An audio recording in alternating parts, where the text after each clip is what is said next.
ముందుగా అందరికీ వరలక్ష్మి వ్రత శుభాకాంక్షలండి. మొదటి వారమే నేను వరలక్ష్మి వ్రతాన్నయితే చేసుకున్నానండి. నేను ఎలా చేసుకున్నాను, ఇంగోండి అమ్మవారిని ఎలా అలంకరించుకున్నానో చూపించబోతున్నానండి. ఈరోజు మా ఇంటికి వరలక్ష్మి అమ్మవారిని ఆహ్వానించుకుని, నా శక్తికి తగ్గట్లుగా ఎంతో భక్తి శ్రద్ధలతో అయితే అలంకరించుకున్నానండి. అమ్మవారి ముఖంలో ఈ దివ్యమైన రూపాన్ని చూసుకుంటూ మనసు ఎంతో ప్రశాంతంగా అనిపిస్తుంది. ఈ రోజున అమ్మవారిని ఎలా అలంకరించుకున్నాను, పూజ అలంకారం అంతా కూడా మీకు తెలియజేస్తానండి. అలాగే అమ్మవారికి ఏమేమి నైవేద్యాలు పెట్టుకోవాలి, వాయినాలు ఎలా ఇచ్చుకోవాలి అన్నీ కూడా తెలియజేస్తాను. ఉదయాన్నే లేచి తలంటు స్నానం చేసుకున్న తర్వాత ఇలా మనం గుమ్మానికి పచ్చని మామిడి తోరణాలు కట్టుకుని గడపలక్ష్మికి చక్కగా మనం పసుపు కుంకుమలతో పుష్పాలతో అలంకరించుకోవాలండి. అలాగే గుమ్మం ముందు శ్రావణ మాసం అంటేనే చక్కగా వరలక్ష్మీదేవిని ఆహ్వానిస్తూ రంగవల్లికలతో అలంకరించుకోవాలి. ఈ రోజున ఎంత త్వరగా లేసినా కూడా టైం అనేది సరిపోదండి. అందుకని తెల్లవారుజామున 3 గంటలకే లేచానండి నేను. మా అమ్మగారు నేను కలిపి ఈ పూజనైతే వరలక్ష్మీదేవి వ్రతాన్నైతే చేసుకుంటున్నామండి. ఇలా చక్కగా ముందుగా కాళ్ళకి పసుపునైతే రాసుకోవాలి. ముందుగా మనం నైవేద్యాలనైతే వండుకోవాలండి. నైవేద్యాలకు వచ్చేసి 9 రకాల ప్రసాదాల నుంచి 5 మన ఇష్టం అండి. ఎన్ని రకాల ప్రసాదాలు మన శక్తి కొలది అయితే అమ్మవారికి నివేదించుకోవచ్చు. ఇంకోండి పరవన్నం అయితే చేసాం. అలాగే అమ్మ అయితే గారెలు వేస్తుంది, పులిహార, అలాగే బూరెలను కూడా వేసుకున్నామండి. ఇలా ప్రసాదాలన్నీ కలిపి అయితే చేసుకున్నాం. త్వరగా అయితే అయిపోయినాయండి. అమ్మ అయితే ఇప్పుడు బూరెలు అయితే వేస్తుంది. నేనైతే ఇప్పుడు అమ్మవారి అలంకరణ అయితే చేసుకుంటున్నాను. ఇలా ఈశాన్య మూలలో అయితే పూజాపీఠాన్ని అయితే ఏర్పాటు చేసుకున్నాం. చక్కగా పీటకి పసుపుని రాసి అష్టదళ పద్మం వేసుకుని ఒక క్లాత్ని అయితే వేసుకుని ఏర్పాటు చేసుకోవాలి. ముందుగా అయితే కలశాన్ని ఏర్పాటు చేసుకుంటున్నానండి. ఇలా కలశంకి రాగి చెంబుని కానీ ఇత్తడి చెంబు కానీ లేదు అంటే వెండి చెంబుని ఏదైనా సరే తీసుకొచ్చండి. నా దగ్గర ఇలా రాగి చెంబు ఉంది. రాగి చెంబుకి అష్టలక్ష్మిలు అయితే ఉన్నారండి. ఇలా చక్కగా పసుపుని రాసి అష్టలక్ష్ములకి అయితే బొట్టు పెడుతున్నాను. మామూలు ప్లెయిన్గా ఉన్న చెంబుకైతే మనం స్వస్తిక్ అయినా వేసుకొని మనం ఏర్పాటు చేసుకోవాలండి. అలాగే అమ్మవారి యొక్క చిత్రపటాన్ని తీసుకుని చక్కగా గంధం కుంకుమ బొట్లతో పెట్టుకుని కింద ఒక తమలపాకు వేసి కొన్ని అక్షంతలను వేసి పసుపు కుంకాలు వేసి అమ్మవారి యొక్క చిత్రపటాన్ని అయితే పెట్టుకోవాలి. కలశానికైతే ఇప్పుడు ఇలాగా ఒక ప్లేట్ని తీసుకుని ఆ ప్లేట్లో బియ్యాన్ని పోసుకుని కొంచెం పసుపు కుంకుమను వేసుకుని ఒక తమలపాకుని వేసుకుని కలశాన్ని ఏర్పాటు చేసుకున్నాం కదండి. ఇప్పుడు దీనిపైన పెట్టుకుని దీనిలో శుద్ధమైన జలాన్ని వేసి పసుపు కుంకుమ అలాగే జవ్వాది పౌడర్ని అలాగే 1 రూపీ కాయిన్ అలాగే పుష్పాన్ని 2 ఇలాచీలని వేసుకుని మామిడి ఆకులతో ఇలా అలంకరించుకోవాలి. అలాగే ఒక కొబ్బరికాయని తీసుకుని చక్కగా కొబ్బరికాయకి ఇలా పసుపునైతే రాసుకోవాలి. అలాగే గంధం కుంకుమ బొట్లు పెట్టుకొని ఈ కలశం మీద మనం స్థాపన అయితే చేసుకోవాలి. ఇప్పుడు ఒక జాకెట్ పీసు కొత్తది తీసుకోవాలండి. ఇలా తీసుకొని చక్కగా దీన్ని అమర్చాలి. ఈ కలశం పైన పెట్టుకోవాలి. అమ్మవారికి కొత్త వస్త్రాలు సమర్పించామనే భావనతో ఈ రవికినైతే కలశానికి అలంకరిస్తున్నామండి. ఇలా అలంకరించిన తర్వాత అమ్మవారి ముఖాన్ని ఏర్పాటు చేసుకున్నాం కదా. ఇప్పుడు చక్కగా పసుపు కుంకుమ పూలతో అలాగే గాజులతో అలాగే నగలతో అయితే అమ్మవారిని అలంకరించుకోవాలి. ప్రతి సంవత్సరం కూడా ఒక రూపునైతే కొనుక్కుంటామండి. అంటే కాసు అంటారు కదా, ఇలా ఒకటి కొనుక్కొని ముందుగా అమ్మవారికి అయితే అలంకరిస్తామండి. తర్వాత మనం అమ్మవారికి వేసిన తర్వాత మనమైతే మెడలో వేసుకోవచ్చండి. కొత్తది కొనుక్కోలేము అనుకుంటే కనుక ఈ రూపుని ప్రతి సంవత్సరం కూడా మనం దాచుకుని కూడా పెట్టుకోవచ్చండి. అంటే మన మెడలో వేసుకోకుండా ఈ రూపుని ఇలా అమ్మవారికి వేసిన తర్వాత మళ్ళీ మనం భద్రపరుచుకుని మళ్ళీ సంవత్సరం వరలక్ష్మి పూజ వచ్చిన తర్వాత ఆ రూపుని తీసుకొని పాలతో శుద్ధి చేసుకొని మళ్ళీ అమ్మవారికి అయితే వేసుకోవచ్చండి. అలాగే అమ్మవారికి చక్కగా పూలమాలనైతే వేసుకోవాలి. మనం ఏ పూజ చేసినా సరే ముందుగా ఆ విఘ్నేశ్వరుని పూజ చేసుకోవాలి కాబట్టి ముందుగా పసుపు గణపతిని అయితే రెడీ చేసి పెట్టుకోవాలి. నా దగ్గర ఇలా అమ్మవారి వెండి విగ్రహం ఉందండి. ఇలా వెండి విగ్రహానికి నేనైతే ఏర్పాటు చేసుకుంటున్నాను. ఒక ప్లేట్ని తీసుకొని చక్కగా కింద తమలపాకులు వేసుకొని అమ్మవారికి చక్కగా బియ్యం వేసుకొని అమ్మవారిని ఆసనం మీద అయితే ఏర్పాటు చేసుకున్నాను. అలాగే అమ్మవారికి పసుపు, కుంకుమని అలాగే చిన్ని దండ ఉంటే వేశానండి. అలాగే ఏనుగు బొమ్మలు కూడా పెడుతున్నాను. అలాగే అమ్మవారికి ఇష్టమైన మంగళకరమైన వస్తువులు ఏమైనా కూడా మీ దగ్గర ఉంటే అన్నీ పెట్టుకోవచ్చండి. ఇలా కాయిన్స్, అలాగే చిట్టి గాజులు, గవ్వలు, తామర గింజలు ఇలా అన్నిటిని కూడా అమ్మవారి దగ్గర పెట్టుకుని అలంకరించుకోండి. నేనైతే ఇలా అలంకరించుకున్నాను. అలాగే నా దగ్గర ఇలా కామాక్షి దీపం ఉందండి. కామాక్షి దీపాన్ని కూడా వెలిగించుకుంటున్నాను. ఇలా మొత్తం అమ్మవారినైతే నేను అలంకరించుకున్నానండి. ఇలాగే చేసుకోవాలని ఏమీ లేదండి. మనం అలంకరణ ఎలాగైనా చేసుకోవచ్చండి. మా ఇంట్లో ఎలా చేసుకున్నానో నేను మీకు చూపిస్తున్నానండి. మీ ఇంట్లో ఏ విధంగా సాంప్రదాయం ఉందో, మీ పెద్దలు ఏ విధంగా చెప్పారో అలా అయితే చేసుకోండి. ఇంగోండి అమ్మ కూడా వచ్చేసింది. ఇంగో పూజనైతే స్టార్ట్ చేసేసుకున్నాం. ముందుగా అయితే ఏకహారతితో గానీ, అగరబత్తితో గానీ ఇలా దీపారాధన అయితే చేసుకుంటున్నాం. అలాగే నేను ఇక్కడ 2 దీపాలను వెలిగించాను. అమ్మ కూడా 2 దీపాలనైతే వెలిగించుకుంది. వరాలు ప్రసాదించే తల్లిగా భక్తులను కొచ్చే వరలక్ష్మి అమ్మవారిని ఈ పవిత్రమైన శ్రావణ మాసంలో మన ఇంటికి ఇలా ఆహ్వానించుకుని ఎంతో భక్తి శ్రద్ధలతో అయితే పూజ అయితే చేసుకుంటామండి. అమ్మవారి అనుగ్రహంతో ప్రతి ఇంట్లో కూడా సుఖశాంతులు, సంతోషం, ఐశ్వర్యం అన్నీ కూడా కలగాలండి. ఇదిగోండి ఇప్పుడు దీపజ్యోతులకి చక్కగా కొంచెం పుష్పాలని అలాగే అక్షింతలను వేసి ముందుగా అయితే నమస్కారం చేసుకోవాలి. తర్వాత మనం ఆచమనం చేసుకోవాలండి. ఇలా ఆచమనం చేసుకున్న తర్వాత మనకి ఇక్కడ వరలక్ష్మి బుక్ ఉంటుంది కదండీ! ఇలా వరలక్ష్మి వ్రత బుక్‌లో మనకి పూజని ఏ విధంగా చేసుకోవాలి అన్నీ కూడా ఇందులో ఉంటుందండి. ముందుగా మనం ఆ పసుపు గణపతిని పూజ అయితే చేసుకోవాలండి. చక్కగా స్వామివారి యొక్క అష్టోత్తరాల్ని చదువుకుంటూ గంధం, కుంకుమ అలాగే పుష్పాలతో స్వామివారిని మనం అర్చనైతే చేసుకోవాలి. అంటే స్వామివారికి పంచోపచార పూజనైతే చేసుకోవాలండి. గంధం, పుష్పం, ధూపం, దీపం, నైవేద్యం ఇవన్నీ కూడా సమర్పించాలి. అలాగే నైవేద్యం కింద బెల్లం ముక్కనైతే పెట్టుకోవచ్చండి. అలాగే ధూపాన్ని కూడా చూపించిన తర్వాత స్వామివారికి హారతినైతే ఇచ్చి విఘ్నేశ్వర పూజనైతే చేసుకోవాలి. కంప్లీట్ చేసుకోవాలండి.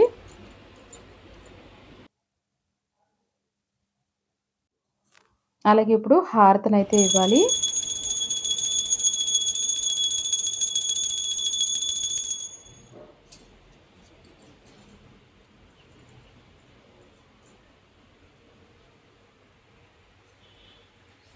అలాగే మనం ఇప్పుడు వరలక్ష్మి అమ్మవారి పూజ కోసం ఇలా కలశాన్ని స్థాపించుకున్నాం కదండీ!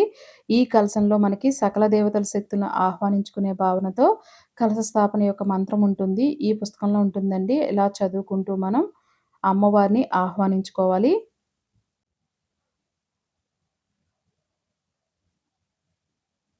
అలాగే ఆ మంత్రాన్ని మనం చదువుకుంటూ కలశ స్థాపన అయితే చేసుకోవాలి.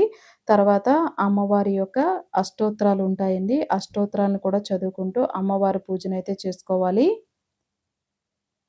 వరలక్ష్మి అమ్మవారు శ్రీ మహాలక్ష్మి యొక్క ఒక పవిత్ర స్వరూపంగా అయితే మనం ఆరాధిస్తూ ఉంటాం. వరలక్ష్మి అనే పేరులోనే మనకి వర అంటేనే వరాలను ప్రసాదించే తల్లిగా అయితే మనం కొలుస్తూ ఉంటాం. అందుకే అమ్మవారిని ఈ రోజున భక్తి శక్తులతో పూజిస్తూ తమ కుటుంబంలో సుఖశాంతులు, శ్రేయస్సు, సౌభాగ్యం కలగాలని అమ్మవారిని మనం ప్రార్థిస్తూ ఉంటామండి. అలాగే మన ఓం దగ్గర వెండి పూలు గానీ, ధనధాన్యకర్తాయ లేదు నమః. అంటే ఓం కనకంబరాలు శ్రీధ్యే ఏవైనా నమః. సరే ఓం సుగంధ పరిమళ పుష్పాలు ఉంటే సైన్య వాటిలితో సౌమ్యాయ నమః. అమ్మవారి యొక్క ఓం అష్టోత్తరం అయితే సుభదాయ నమః. చదువుకోండి. ఓం అలాగే కుంకుమ నృపనాగాత్మయ పూజను నమః. కూడా ఓం చేసుకోవాలి. నేను వరలక్ష్మే ఇలా నమః. వెండి పూలు ఓం ఉంటే వీటితో వసుప్రదాయ పూజ నమః. చేస్తున్నానండి. ఓం అమ్మ అయితే శుభాయ నమః. కుంకుమతో అయితే పూజ ఓం చేసుకుంటుంది. హిరణ్యప్రాకారాయ నమః. ఓం సముద్రతనయాయ నమః. ఓం జయై నమః. ఓం మంగళదేవ్యై నమః. ఓం విష్ణువక్తస్థలసితాయ నమః. ఓం ధనధాన్యకర్తాయ నమః. ఓం శ్రీధ్యే నమః. ఓం సైన్య సౌమ్యాయ నమః. ఓం సుభదాయ నమః. ఓం నృపనాగాత్మయ నమః. ఓం వరలక్ష్మే నమః. ఓం వసుప్రదాయ నమః. ఓం శుభాయ నమః. ఓం హిరణ్యప్రాకారాయ నమః. ఓం సముద్రతనయాయ నమః. ఓం జయై నమః. ఓం మంగళదేవ్యై నమః. ఓం విష్ణువక్తస్థలసితాయ నమః. నాక్షాయ నమః.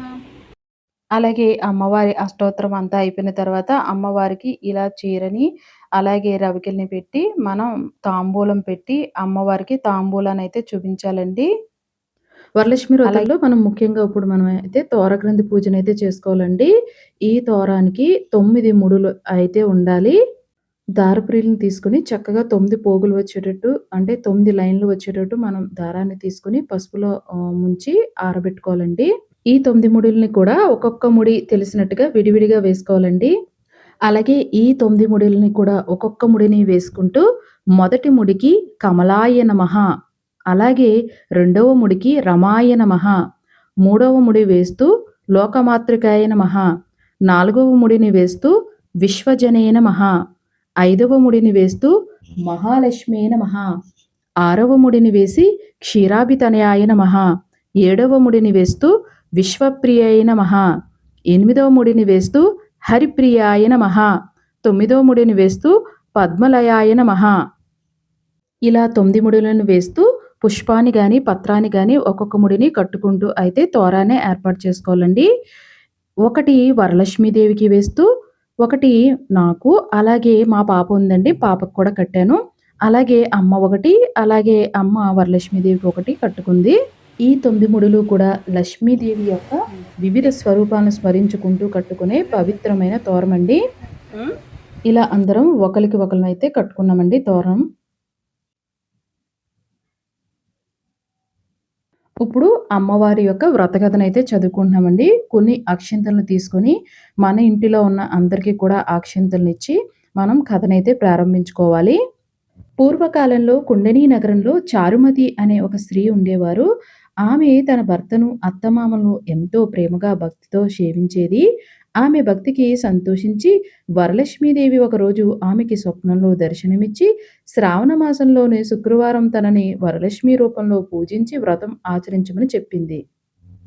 అమ్మవారి ఆదేశం ప్రకారం చారుమతి తన కుటుంబ సభ్యులు, ఇరుగు పొరుగు స్త్రీలతో కలిసి వరలక్ష్మి వ్రతాన్ని భక్తి శ్రద్ధలతో ఆచరించారు.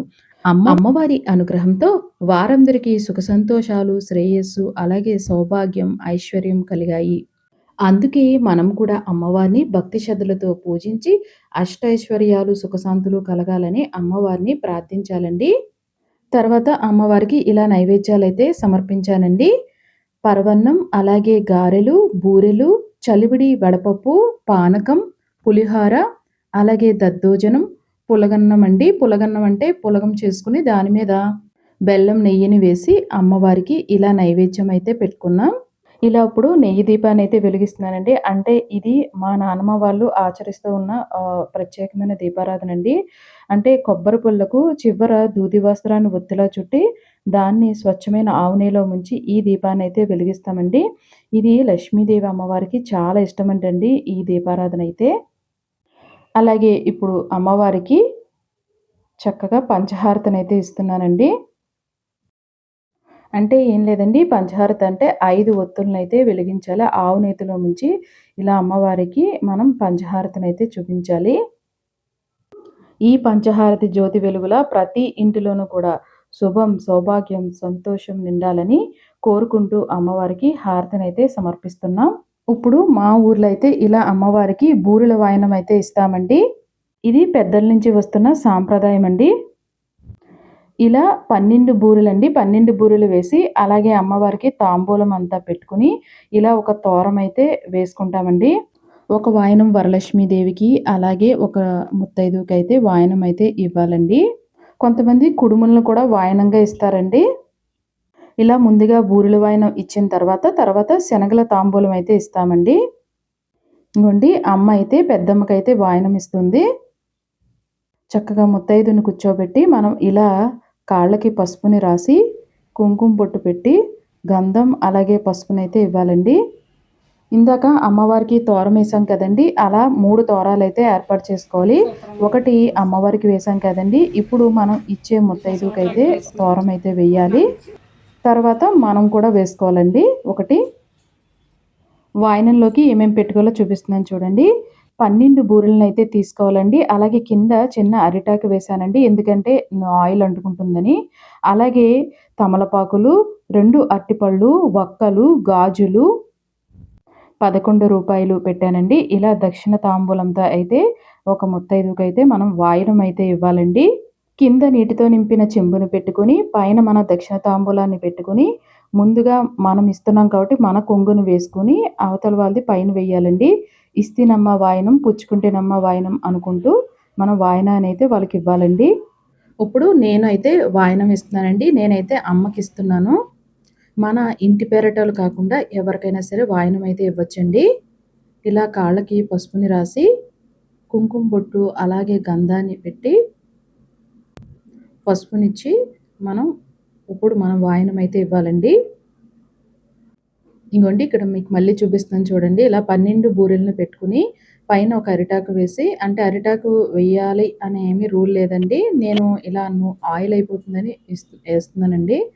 అలాగే జాకెట్ పీసు, దక్షిణ తాంబూలాలతో వాళ్ళకి వాయనం అయితే మనం ఇవ్వాలండి. ఇలా ఇందాక చెప్పాను కదండీ తోరం, ఆ తోరాన్ని ఒకటి అమ్మకి వేసుకున్నాను. నేను ఒకటి వేసుకున్నాను. ఇప్పుడు నా కొంగుని వేసి, కొంగు పైన అమ్మ కొంగుని వేసి, ఇలా ఇస్తినమ్మ వాయనం, పుచ్చుకుంటివమ్మ వాయనం అనుకుంటూ వాయనం అయితే ఇచ్చానండి.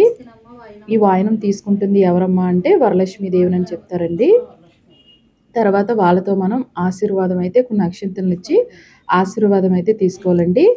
తర్వాత శనగల తాంబూలం మన ఇష్టం అండి. ఒక 5 నుంచి మన ఇష్టం ఎంతమందికైనా సరే తాంబూలం అయితే ఇచ్చుకోవచ్చండి.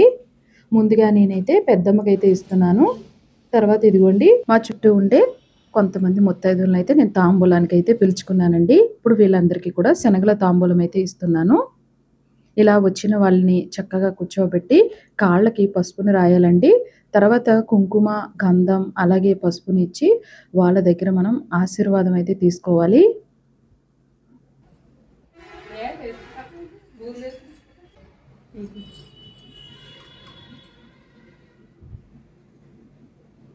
అలాగే ఇప్పుడు శనగల తాంబూలంలో ఏమేమి పెట్టాలో చూపిస్తాను చూడండి. ఇలా ఒక ప్లేటుని తీసుకొని జాకెట్ పీస్‌ని, అలాగే తమలపాకుని, 2 అరటిపళ్ళని, ఒక్క, అలాగే కొన్ని శనగలు, పసుపు, కుంకుమ, 2 పుష్పాలని, అలాగే దక్షిణ కింద కాయిన్ అయితే కంపల్సరీగా పెట్టుకోవాలండి. చాలామంది పెట్టరు, పెట్టుకోవాలండి. అలాగే గాజులు కూడా మన ఇష్టం అండి, ఎన్నైనా పెట్టుకోవచ్చు. ఇస్తేనమ్మ వాయినం, ఇస్తేనమ్మ వాయినం. ఈ వాయినం ఎవరు తీసుకుంటున్నారమ్మా? వాయినం, ఇస్తేనమ్మ వాయినం, ఇస్తేనమ్మ వాయినం. ఈ వాయినం ఎవరిదమ్మా? ఈ వాయినం ఎవరిదమ్మా? ఈ వాయినం ఎవరమ్మా? వాయినం, ఇస్తేనమ్మ వాయినం. ఈ వాయినం ఎవరు తీసుకుంటున్నారమ్మా? ఈ వాయినం ఎవరు తీసుకుంటున్నారమ్మా? అలాగే మనం వాయనం కింద ఇచ్చిన తర్వాత వాళ్ళ దగ్గర కొన్ని అక్షింతలనిచ్చి ఆశీర్వాదం అయితే తీసుకోవాలండి. అలాగే మా ఇంటి లక్ష్మీదేవి కూడా నేను ఇలా తాంబూలం అయితే ఇస్తున్నాను. అదేనండి మా అమ్మాయి. మా అమ్మాయి కూడా ఇలా కుంకుమ బొట్టు, కాళ్ళకి పసుపుని రాసుకొని, గంధం పెట్టుకుని చక్కగా తాంబూలం అయితే ఇస్తున్నాను. ఇస్తేనమ్మ వాయినం, ఇస్తేనమ్మ వాయినం. ఈ వాయినం ఎవరు తీసుకుంటున్నారమ్మా? ఈ వాయినం ఎవరు తీసుకుంటున్నారమ్మా? మా అమ్మాయి నా కాళ్ళకైతే దండం పెట్టుకుందండి.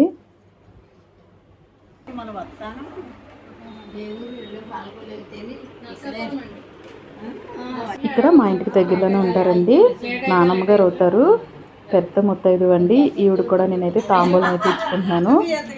చాలా రోజుల తర్వాత వచ్చారు కదా, కబుర్లు అయితే చెప్తున్నారు.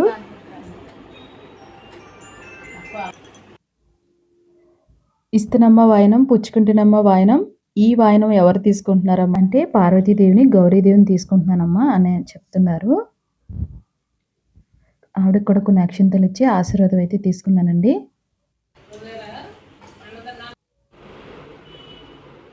ఇంకోండి మా ఇంటి దగ్గర ఉంటారండి. ఈవిడ కూడా చాలా క్లోజ్ అండి.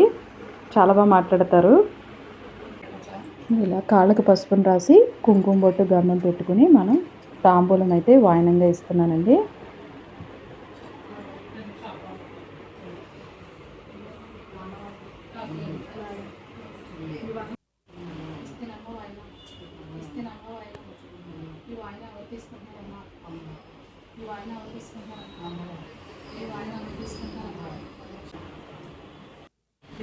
అలాగే అందరం కలిసాం కదండి, కొన్ని పిక్స్ అయితే తీసుకున్నాం.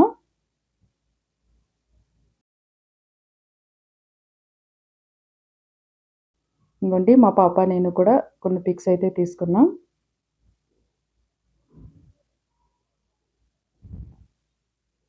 ఇలా ఉదయం పూజ అయితే అయిపోయిందండి. మళ్ళీ సాయంత్రం మళ్ళీ మనం స్నానం చేసుకొని మళ్ళీ అమ్మవారికి దీపారాధన అయితే చేసుకోవాలి. మార్నింగ్ వేసిన ఒత్తులు ఉంటాయి కదండీ, అవి తీసేసి కొత్త ఒత్తులు వేసి మళ్ళీ ఆయిల్ పోసుకొని మనం మళ్ళీ దీపారాధన చేసుకొని అమ్మవారి యొక్క అష్టోత్తరాలు ఉంటాయి కదా, అష్టోత్తరాన్ని చదువుకుంటూ పూజనైతే చేసుకోవాలండి. నేను ఇలా మార్నింగ్ పెట్టడం మర్చిపోయానండి. ఇలా పట్టీలు అయితే తీసుకున్నాను. అవి ఇప్పుడు అమ్మవారి దగ్గర అయితే పెట్టుకుంటున్నాను.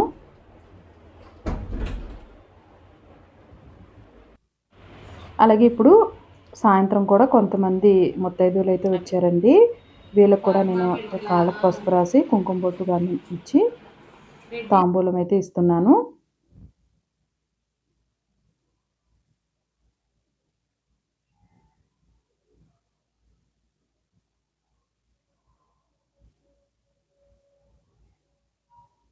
ఈ రోజున మన ఇంటికి ముత్తైదువులు ఎవ్వరైనా సరే మనం పిలవకుండా వస్తే ఇంకా మంచిదండి. అలా వచ్చిన వాళ్ళకి కూడా మనం తాంబూలం ఇచ్చుకుంటే చాలా మంచిది. ఇంకోండి పైనింటికి వెళ్ళబోయి మా ఇంటికైతే ఈవిడ వచ్చారండి. ఈవిడకి కూడా నేను తాంబూలం అయితే ఇస్తున్నాను. ఆవిడ చాలా సంబరపడిపోయిందండి ఇలా తాంబూలం ఇస్తుంటే. వరలక్ష్మీదేవి ఏ రూపంలో మన ఇంటికి వస్తుందో మనకు తెలియదండి. ఎవరి రూపంలో వస్తుందో మనం గ్రహించుకోలేము. అందుకే వచ్చిన ముత్తైదువులందరికీ కూడా మనం ఇలా తాంబూలం అయితే ఇవ్వాలండి.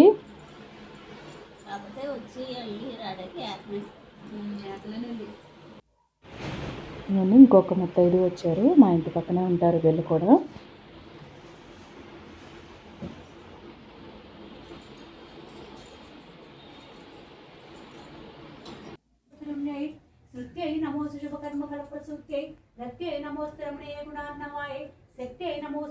ఇలా ఇద్దరు ఆంటీలు అయితే వచ్చారండి, మాకు తెలిసిన వాళ్ళే.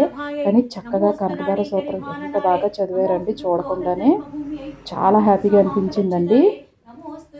అమ్మవారి పూజ పరిపూర్ణం అనిపించిందండి అలా కనకదార స్తోత్రం చదువుతుంటే.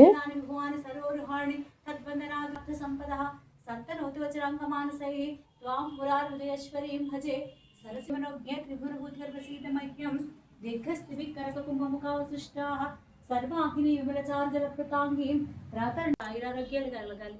మీ ఇంటి అందరికీ కూడా ఆరోగ్యం, మనశ్శాంతి, సుఖశాంతులు, పాడి పంట సమస్తము కలగాలి. సర్వే జనా సుఖినో భవంతు. శాంతి శాంతి శాంతి. అలాగే వీళ్ళకి కూడా తాంబూలం అయితే ఇస్తున్నానండి. చక్కగా కాళ్ళకి పసుపు రాసి కుంకుమ పెట్టి పసుపునిచ్చి మనం తాంబూలం అయితే ఇస్తున్నానండి.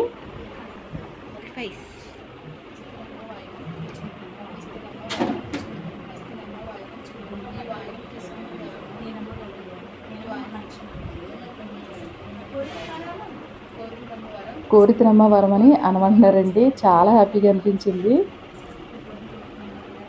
ఇస్తేనమ్మ వరం అని చెప్తున్నారు.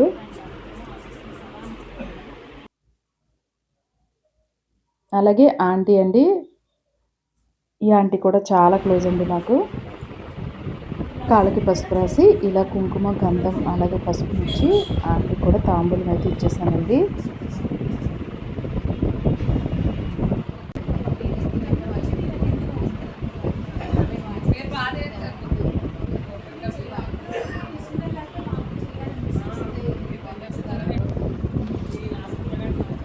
రిటర్న్ గిఫ్ట్లని చాలా ఇస్తున్నారండి. అలా రిటర్న్ గిఫ్ట్ అయితే మనం ఏమి ఇవ్వక్కర్లేదండి.